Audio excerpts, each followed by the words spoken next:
बिस्मिल्लाहिर्रहमानिर्रहीम। Welcome back.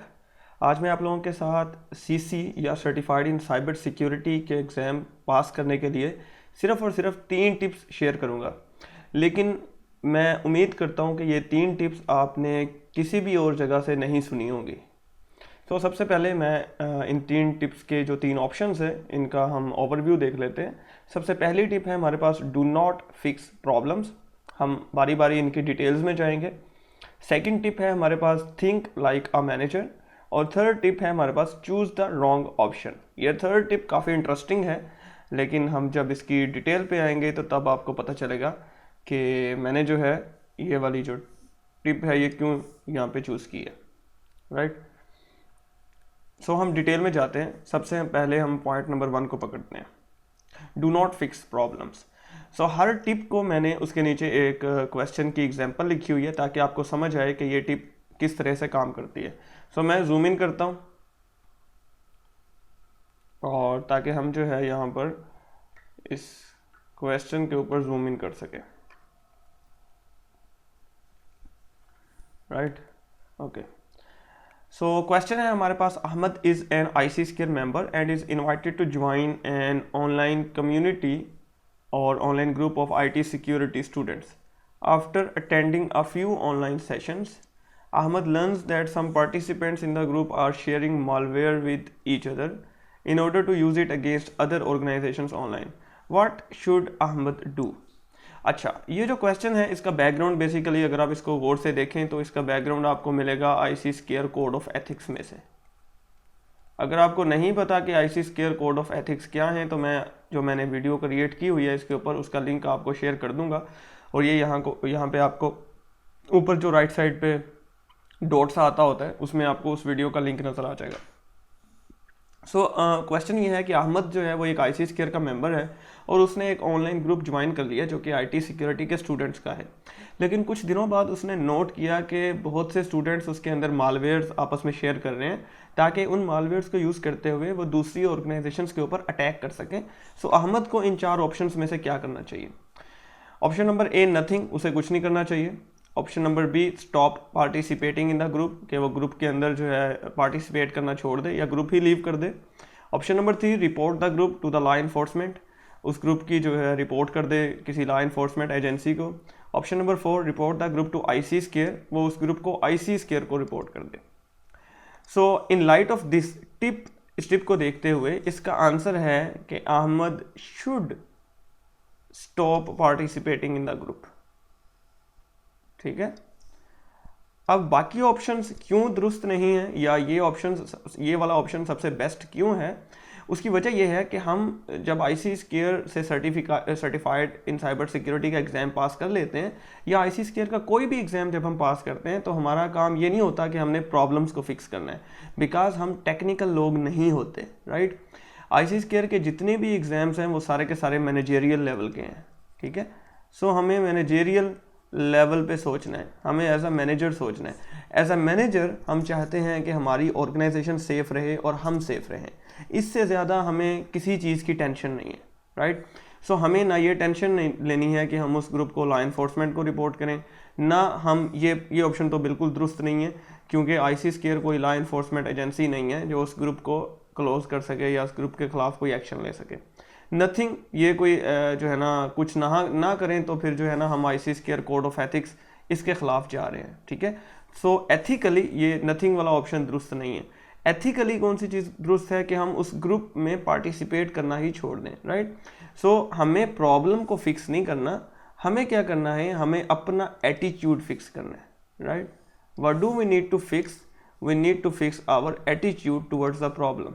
जब हम मैनेजर होंगे, जब हम एक ऑर्गेनाइजेशन में एज अ मैनेजर काम कर रहे होंगे, सो हमें प्रॉब्लम को देखना तो है लेकिन हमें ये नहीं देखना कि उसे फिक्स कैसे करना है, हमें ये देखना है कि हमारी ऑर्गेनाइजेशन का एटीट्यूड उस प्रॉब्लम के साथ कैसा होगा। हो सकता है उस प्रॉब्लम को सॉल्व करने पे हमारी इतनी कॉस्ट लग रही हो हमारी ऑर्गेनाइजेशन की कि उसे सॉल्व करना हमारे बस से बाहर हो। ठीक है। सो फिर हमारा एटीट्यूड कैसा होगा उस प्रॉब्लम के लिए कि हम चाहते हैं हमारी ऑर्गेनाइजेशन को भी कोई नुकसान ना हो और हम चाहते हैं वो प्रॉब्लम भी हमें कम से कम इम्पैक्ट करे। राइट। सो जब भी आपके सामने एग्जाम के अंदर कोई भी क्वेश्चन आए, आपने टिप नंबर 1 को माइंड में रखना है कि डू नॉट फिक्स प्रॉब्लम, क्योंकि आपका काम प्रॉब्लम फिक्स करना नहीं है, प्रॉब्लम फिक्स करना टेक्निकल बंदों का काम है। ठीक है, फॉर एग्जांपल कोई वायरस आ गया है नेटवर्क के अंदर, कोई थ्रेट आ गया है, तो इंसिडेंट रिस्पॉन्स टीम उसको हैंडल करेगी, उसको जो है नेटवर्क सिक्योरिटी वाले बंदे उसको हैंडल करेंगे, लेकिन आप उन सब के ऊपर हेड होंगे। ठीक है, आपका काम प्रॉब्लम फिक्स करना नहीं है, आपका काम सिर्फ उनको एडवाइस करना है। राइट, सो ये थी हमारी टिप नंबर 1। अब हम चलते हैं टिप नंबर 2 के ऊपर, which is think like a manager. ये वाली जो टिप है ये हमारा लास्ट क्वेश्चन से रिलेटेड है। ठीक है, सो मैं पहले भी एक्सप्लेन कर चुका हूँ कि आईसी स्केयर का जो सीसी का एग्जाम है, सिर्फ सीसी नहीं बल्कि ये जो टिप्स है ना तीनों, ये तीनों आप आईसी स्केयर के किसी भी एग्जाम के लिए यूज़ कर सकते हैं, क्योंकि आईसी स्केयर के जितने भी एग्जाम्स हैं वो सारे के सारे मैनेजरियल लेवल के हैं। राइट, जब आप आईसी स्केयर का कोई सर्टिफिकेशन पास करेंगे तो आप किसी ऑर्गेनाइजेशन के अंदर किसी ना किसी मैनेजरियल लेवल के ऊपर काम कर रहे होंगे। सो हम क्वेश्चन को रीड करते हैं। C&D corporation is working on a new product for its users in a recent risk assessment process.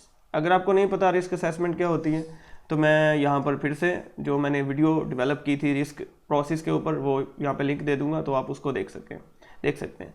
So in a recent risk assessment process C&D corporation finds out that the cost of eliminating associated risks is much higher than the profit C&D corporation will make from the product. Which risk treatment strategy shall be followed by C&D Corp? तो इस question में explain ये किया हुआ है कि C&D corporation एक product के ऊपर काम कर रही है, लेकिन उन्होंने कुछ देर पहले उसका रिस्क असेसमेंट किया तो उन्हें पता चला कि जो उस प्रोडक्ट के साथ रिस्क एसोसिएटेड हैं, उन रिस्क को कम करने की जो कीमत है, जो उन रिस्क को कम करने की वैल्यू है, वो ज़्यादा है बनिस्बत इसके कि जितना प्रॉफिट उस प्रोडक्ट से वो कंपनी कमा रही होगी। यानी कंपनी प्रॉफिट कम कमा रही है, लेकिन उस रिस्क की वजह से या उस रिस्क को, जो रिस्क आ सकता है प्रोडक्ट को, उसको कम करने पर जो कंपनी की एफर्ट लग रही है, जो कॉस्ट लग रही है, वो ज़्यादा है। तो इस सूरत हाल में कंपनी को कौन सी रिस्क ट्रीटमेंट स्ट्रैटेजी फॉलो करनी चाहिए? अगर आपको नहीं समझ आई इस क्वेश्चन को, तो इस वीडियो को थोड़ा सा रिवाइंड करें, 10-15 सेकंड पीछे जाके दोबारा से सुने कि मैंने क्या कहा है। राइट, सो हमारे पास 4 ऑप्शंस हैं कि कंपनी को क्या करना चाहिए। क्या कंपनी को रिस्क अवॉइडेंस करनी चाहिए, क्या उसे रिस्क टॉलरेंस करनी चाहिए, क्या उसे रिस्क एक्सेप्टेंस करनी चाहिए, या उसे रिस्क ट्रांसफ़र करना चाहिए। सो एक दफ़ा मैं दोबारा एक्सप्लेन कर देता हूँ कि ऑर्गेनाइजेशन का जो रिस्क को कम करने की वैल्यू है, रिस्क को कम करने पर जो उसकी एफर्ट लग रही है वो ज़्यादा है, लेकिन उस एक्टिविटी से या उस प्रोडक्ट से जो प्रॉफिट वो कमा रही है वो प्रॉफिट कम है। ठीक है ना, तो इसमें बेस्ट ऑप्शन ये होगा कि आप एक मैनेजर हैं, अपने मैनेजर एज अ मैनेजर के लेवल पे आके सोचना है। एक मैनेजर जो है वो कंपनी के प्रॉफिट के बारे में सोचेगा ऑलवेज। ठीक है, सो कंपनी को इस चीज़ में नुकसान हो रहा है कि वो वहाँ पर कोई रिस्क जो है ना एलिमिनेट करने की स्ट्रेटजी इंप्लीमेंट करे, कोई रिस्क मिटिगेशन स्ट्रेटजी इंप्लीमेंट करे। ठीक है, फॉर एग्जांपल अगर एंटीवायरस सॉल्यूशन डिप्लॉय करने की कॉस्ट ज़्यादा है, ठीक है, और लेकिन जो भी कंपनी की वेबसाइट है या ऑनलाइन रिसोर्स है उससे प्रॉफिट वो कम कमा रही है और उसको सेव करने के लिए उसे ज़्यादा कॉस्ट लगेगी, तो ऑफ कोर्स कंपनी नहीं चाहेगी कि यार जितना प्रॉफिट मैं कमा रही हूँ उससे ज़्यादा मैं उस चीज़ को सेव करने पे लगा दूँ। तो इस सूरत हाल में जो बेस्ट स्ट्रेटजी होगी वो हमारे पास होगी रिस्क एक्सेप्टेंस। ठीक है, कि हम रिस्क को एक्सेप्ट कर लेंगे कि ठीक है भाई, जैसे चल रहा है काम ऐसे ही चलने दो। अब ये रिस्क एक्सेप्टेंस क्या होती है, इसके ऊपर मैं जो रिस्क ट्रीटमेंट स्ट्रेटजीज़ वाली वीडियोस हैं उसके अंदर मैं एक्सप्लेन कर चुका हूँ, और मैं इसका लिंक दोबारा से यहाँ पे ऊपर जो डॉट होता है उसके अंदर शेयर कर दूंगा। राइट, सो ये थी हमारी सेकंड टिप। अब हम चलते हैं अपनी थर्ड टिप के अंदर, विच इज़ वेरी इंटरेस्टिंग, और वो है कि the choose the wrong option. Right, अच्छा, तो इसको भी हम पहले एक एग्जाम्पल से देखेंगे। Chad is a security practitioner tasked with ensuring that the information on the organization's public website is not changed by anyone outside the organization. This task is an example of ensuring dash. Chad जो है वो एक security practitioner है किसी organisation के अंदर, और उसकी रिस्पॉन्सिबिलिटी या उसका काम ये है कि वो कंपनी की पब्लिक वेबसाइट को चेक कर रहा होगा हर टाइम, और वो ये देखेगा कि कोई भी उस वेबसाइट के ऊपर जो इन्फॉर्मेशन है वो ऑर्गेनाइजेशन के बाहर से कोई बंदा चेंज ना कर सके।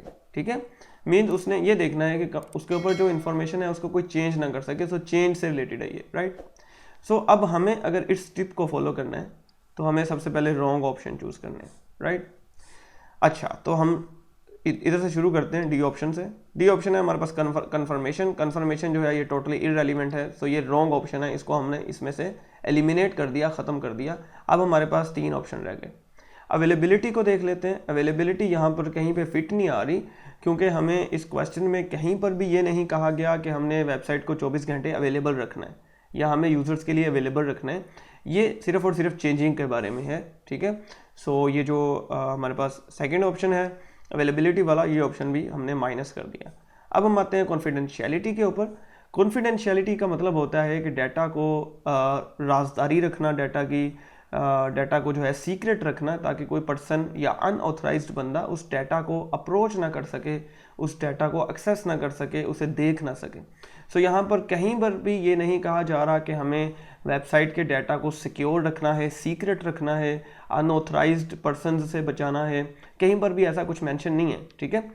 तो ये ऑप्शन भी एलिमिनेट हो गया, ये भी रॉन्ग ऑप्शन था। अब हमारे पास एक ही ऑप्शन बचता है, तो ऑफ कोर्स जब 3 ऑप्शंस बीच में से रॉन्ग हो गए तो ये एक ही ऑप्शन राइट ऑप्शन बचता है, ठीक है। और अगर हम इसको इन द सेंस ऑफ इस तरह देखें कि इसमें से राइट ऑप्शन कौन सा है, तो भी हमारे पास यही आंसर आता है, क्योंकि इंटेग्रिटी का मतलब होता है कि हमने जो चेंजिंग है अनऑथराइज्ड चेंजिंग नहीं होने देनी, अनऑथराइज्ड चेंजिंग से अपने सिस्टम को या अपने रिसोर्स को बचाना है, इसको हम कहते हैं इंटेग्रिटी, ठीक है। सो 3 ऑप्शन हमने रॉन्ग ऑप्शन बीच में से चूज कर लिए और उन सबको बीच में से निकाल दिया, ऑटोमेटिकली हमारे पास राइट ऑप्शन बच गया, ठीक है। सो ये स्ट्रेटजी वहाँ पर आपके लिए काफ़ी यूज़फुल है जहाँ पर आपको समझ नहीं आ रही, और या जहाँ पर आपको लग रहा है कि चारों जो ऑप्शंस हैं वो एक तरह के हैं और चारों ही राइट ऑप्शंस हैं। सो आपको क्योंकि बेस्ट ऑप्शन चूज़ करना होता है, सो आप उसमें से एलिमिनेट करते जाएंगे बारी बारी। आप एक ऑप्शन को क्रॉस करेंगे, दूसरे को क्रॉस करेंगे, थर्ड को क्रॉस करेंगे, तो चौथा और लास्ट ऑप्शन बचेगा, ऑटोमेटिकली वो आपके पास राइट ऑप्शन होगा, राइट। सो ये हमारे पास 3 टिप्स हैं। आई होप सो कि ये टिप्स आपके लिए बेनिफिशियल होंगी। और इसके अलावा मैं एक वीडियो और इसके ऊपर बना चुका हूँ कि मैंने अपना सीसी का एग्ज़ाम कैसे पास किया था। मैं उस वीडियो का लिंक भी यहाँ पर शेयर कर रहा हूँ यूट्यूब वाले कार्ड के अंदर, सो उसको भी आप देख लीजिएगा। और अगर आप चाहते हैं कि आपको इस तरह की वीडियोस मिलती रहें और इस तरह की टिप्स मैं बनाता रहूं, तो चैनल को लाजमी सब्सक्राइब कीजिए, क्योंकि ये आपको टिप्स सारी की सारी फ्री में मिल रही हैं। तो फ्री में आजकल कौन सिखाता है, तो सब्सक्राइब करना ना भूलिएगा। Thank you so much and अल्लाह हाफिज़।